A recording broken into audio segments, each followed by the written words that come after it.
Ya, banyak banget ya, sebab dengan kita berpuasa, kita menjadi lebih selektif dalam memilih makanan, ya. Seperti saya bilang tadi, minimal kalau sahur orang agak sedikit, menahan diri untuk tidak makan yang pedes-pedes, ya kan. Dengan Anda berhemat dengan makanan pedes ketika sahur, karena ketakutan, "Aduh kalau kepedesan nanti kadung imsak, saya masih butuh air nih, gimana caranya?" Ya kan. Jadi, dengan Anda sedikit meredam dorongan ingin makan yang pedas-pedas, dorongan yang ingin makan berlemak-lemak, dorongan yang ingin makan terlalu asam dan sebagainya, itu membuat badan kita menjadi lebih nyaman ya. Itu yang disebut dengan food friendly bagi badan kita, the body friendly food ya. Jadi itu yang pertama. Begitu pula dengan sahur ya. Jadi kalau buat orang-orang yang aku yakin banget pemirsa kita ini banyak yang sudah lebih ngeh ya, karena setiap minggu kita doain Mas lewat Tribun.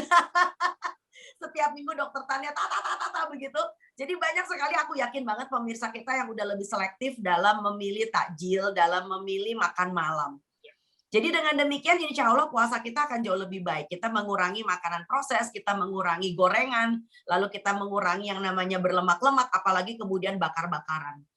Tinggal nanti barangkali yang perlu agak sedikit kita bahas lagi nanti sebelum kita libur lebaran adalah makanan yang tersaji selama justru ketika perayaan Idul Fitri. Nah, jangan sampai badan yang udah sehat, banyak orang yang lapor sama saya loh, "Dok, saya punya sakit mah malah jadi baik." Lucu ya dok, padahal saya nggak makan. Nah, ada yang mengatakan, "Aduh, kok saya sekarang jadi lebih seger dengan puasa dibandingkan zaman saya belum puasa." Ya, zaman belum puasa kan dia suka-suka hati ya kan, pagi-pagi makan bubur doang ya, padahal itu kan makanan MPASI ya Mas ya.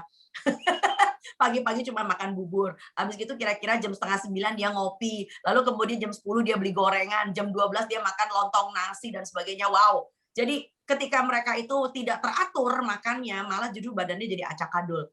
Tapi dengan kita puasa, kita mempunyai semacam penjedaan makan, kita mempunyai disiplin, kita mempunyai aturan.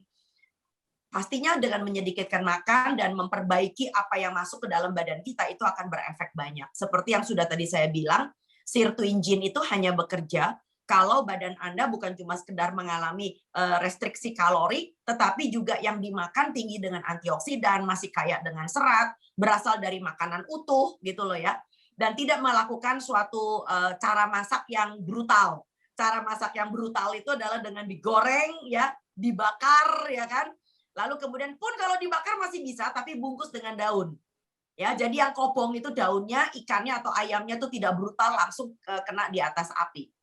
Ya, jadi dengan demikian maka insya Allah puasa kita tahun ini membuat badan jauh lebih bukan cuma langsing tapi juga sehat, dan yang tadinya rambutnya rontok penuh dengan keriput, wow, nanti bisa ngeceng kalau 1 Syawal kita on screen.